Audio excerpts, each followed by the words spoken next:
Let's move to the next question. Question number 10. Choose the one which best expresses the meaning of the given word. हमको यहाँ पर एक word दिया गया है और हमको उसकी मीनिंग ढूंढ कर निकालना है। जो कौन सा उसके मीनिंग बराबर फिट होते हैं वो वर्ड हमको ढूंढ कर निकालना है। सामने हमारे there are 4 words, climax, beginning, middle and bottom. इनमें से सही वर्ड कौन सा है हमको ढूंढ कर निकालना है। यहाँ पर हम सबसे पहले देखेंगे बॉटम की मीनिंग। बॉटम यानी कि जो सबसे निचला हिस्सा है, और दूसरा मीनिंग है मिडल, बीच का हिस्सा, और बिगिनिंग शुरुआत। यहाँ पर करेक्ट आंसर है दोस्तों क्लाइमैक्स। अब ये एक वोकैबुलरी क्वेश्चन है, वोकैबुलरी बेस्ड क्वेश्चन है, और इसके लिए हमको प्रैक्टिस जो करना है वो एक ही प्रैक्टिस कर सकते हैं हम, बस हमारे वोकैबुलरी स्टोरेज को बढ़ाना है। उसके अलावा हम दूसरा कोई ऑप्शन उसके लिए नहीं है। तो हमको ख़ुद की मेहनत करना है, यहाँ पर सेल्फ मेहनत करना है, और वो हम गूगल से हेल्प ले सकते हैं। गूगल पर अगर हम टाइप करेंगे डिफ़िकल्ट वर्ड्स और हाई फ्रीक्वेंसी वर्ड्स अगर आप टाइप करेंगे तो आपको वो वर्ड्स मिल जाएंगे और उनका एक्सप्लेनेशन भी मिल जाएगा। आगे बढ़ेंगे।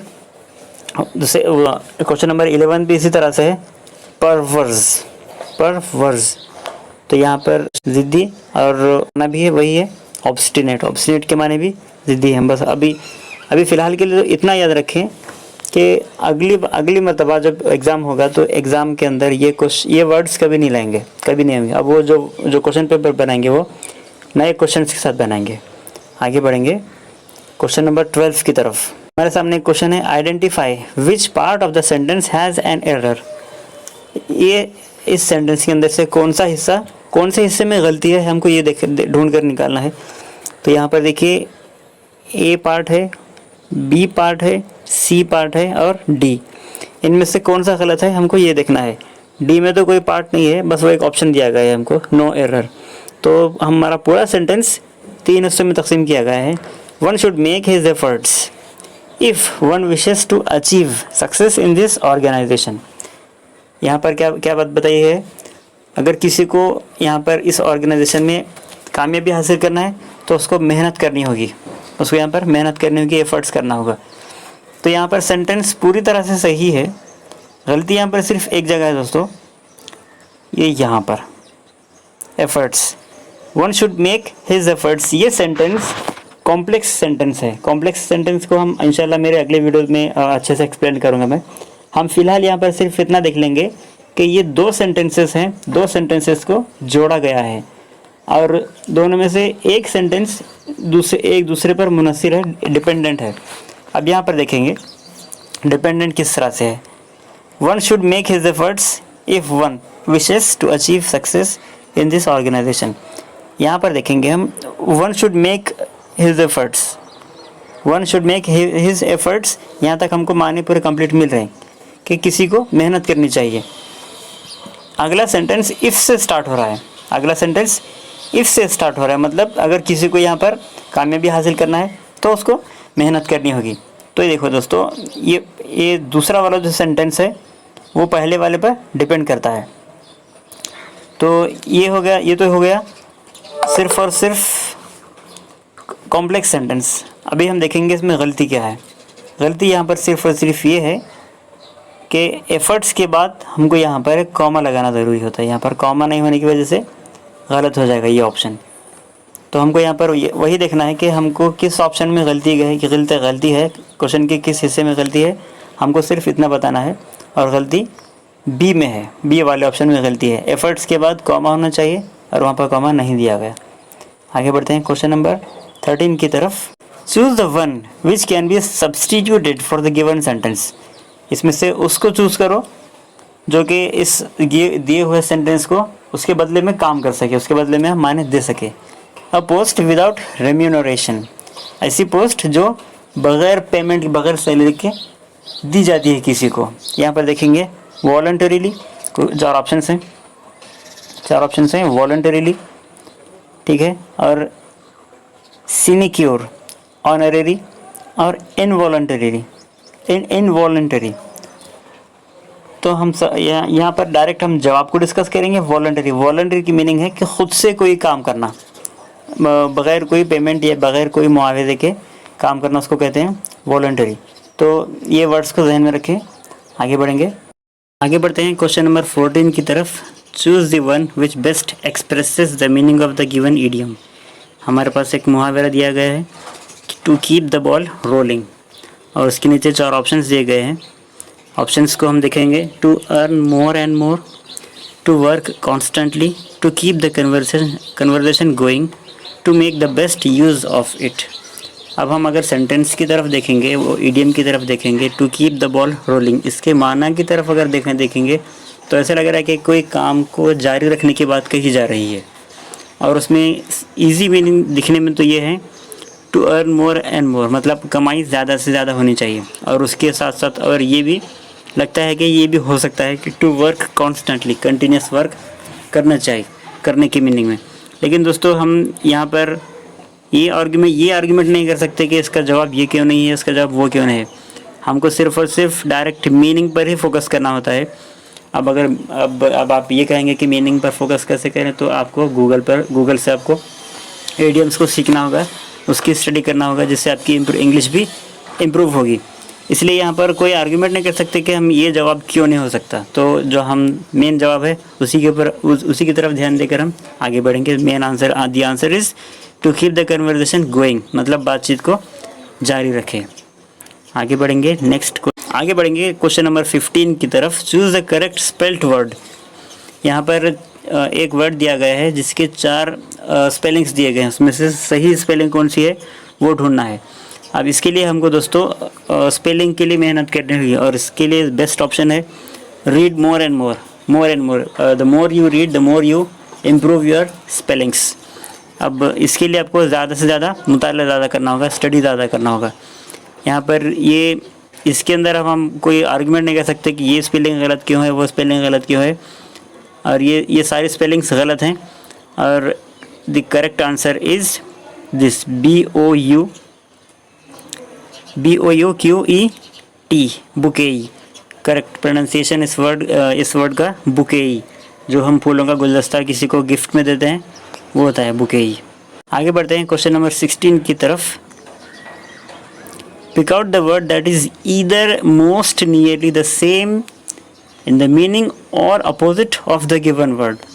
अब हमारे यहाँ पर एक वर्ड ऐसा दिया गया है जिसके माने या तो सेम निकलना है या फिर अपोजिट निकलना है, ये चारों वर्ड्स के अंदर।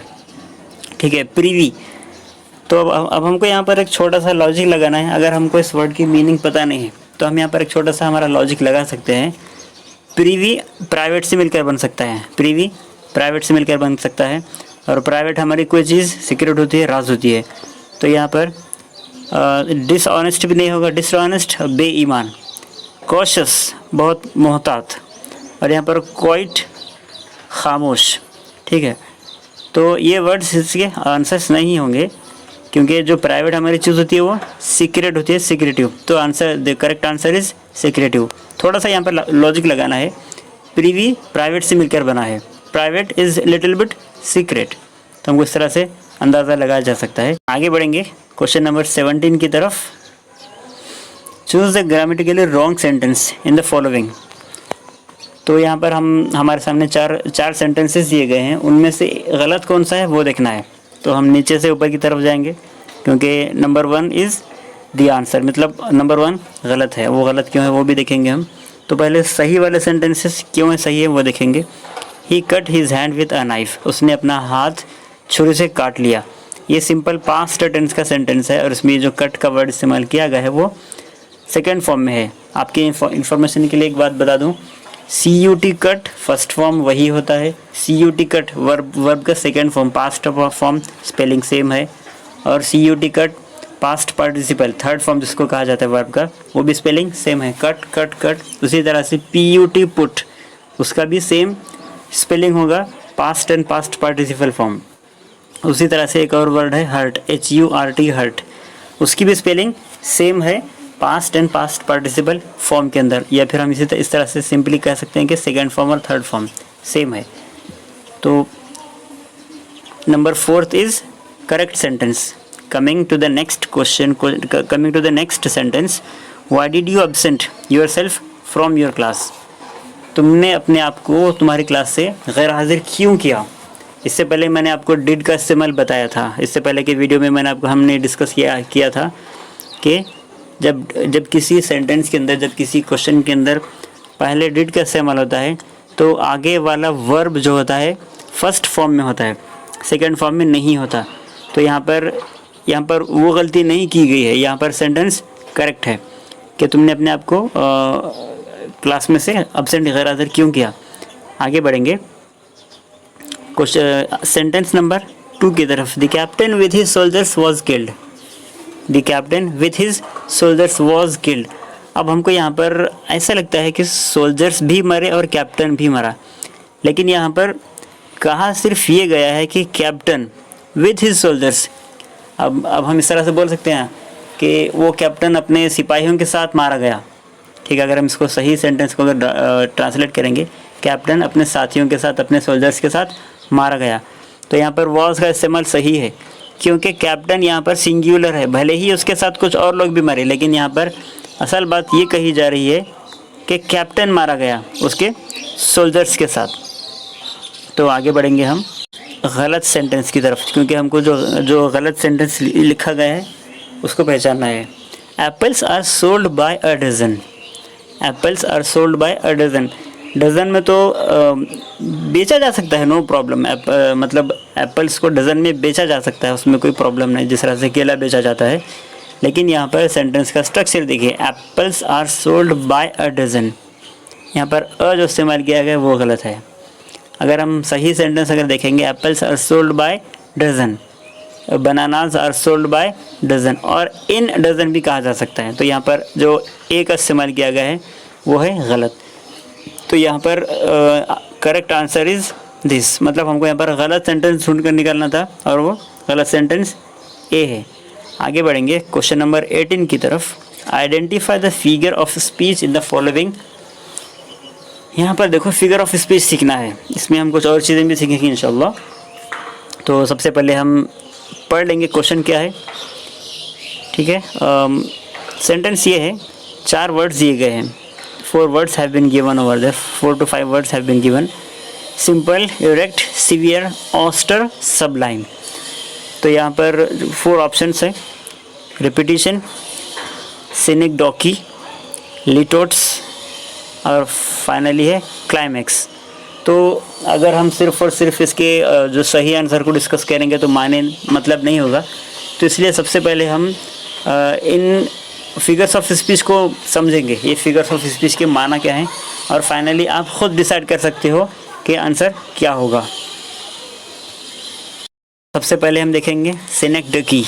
सिनेक्डोकी, ये दिखने में तो सिनेक्डोकी इस तरह से लगता है, इसका स्पेलिंग अगर देखा जाता है, लेकिन उसका करेक्ट प्रोनाउंसिएशन सिनेक्डोकी यहाँ पर दिखाई भी गया है। अगर आप फोनेटिक्स में इंटरेस्ट रखते हो तो आप यहाँ पर समझ सकते हैं कि सिनेक्डोकी इसका प्रोनाउंसिएशन। तो अब हम आगे बढ़ते हैं इसके माना की तरफ दोस्तों। इसके माने कुछ इस तरह से हैं। A figure of speech in which a part is made to represent the whole or vice versa. यहाँ पर अगर इसके माने को अगर हम उर्दू में ट्रांसलेट करेंगे तो देखो, अ फिगर ऑफ स्पीच, ये तो एक सबसे पहले तो ये एक फिगर ऑफ स्पीच है जिसके अंदर एक हिस्सा पूरे हिस्से को रिप्रेजेंट करने के लिए इस्तेमाल किया जाता है। पूरे हिस्से की नुमाइंदगी, अगर हम और उर्दू के डीप में जाएंगे कि पूरे हिस्से की नुमाइंदगी करने के लिए एक हिस्से का इस्तेमाल किया जाता है।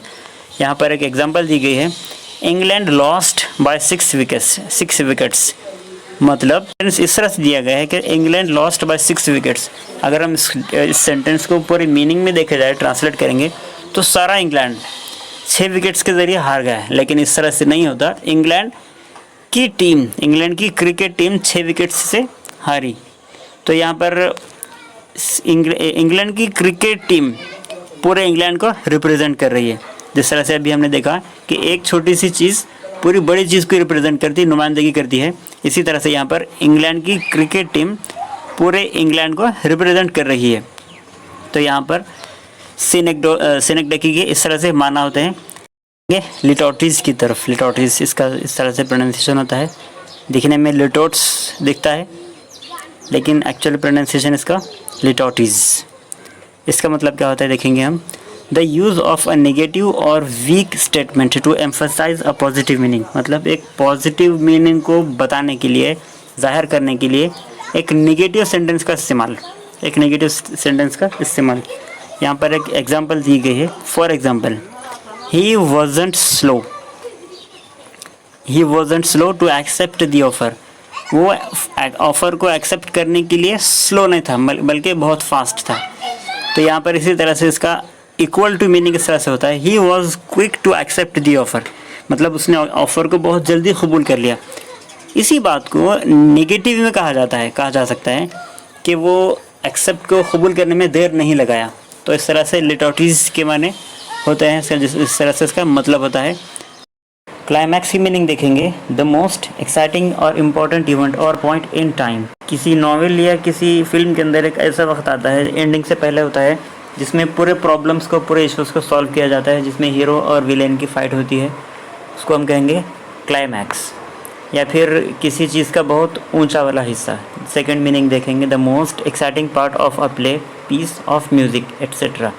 इसी तरह से जिस तरह से मैंने भी कहा, जिसमें जिस तरह से हीरो और विलेन की फ़ाइट होती है, तो वो बहुत इंटरेस्टिंग और एक्साइटिंग पार्ट होता है। क्लाइमैक्स इस वर्ड की मीनिंग कुछ और भी है, लेकिन मैंने यहाँ पर उसको स्किप किया है, आप देख सकते हैं डिक्शनरी में।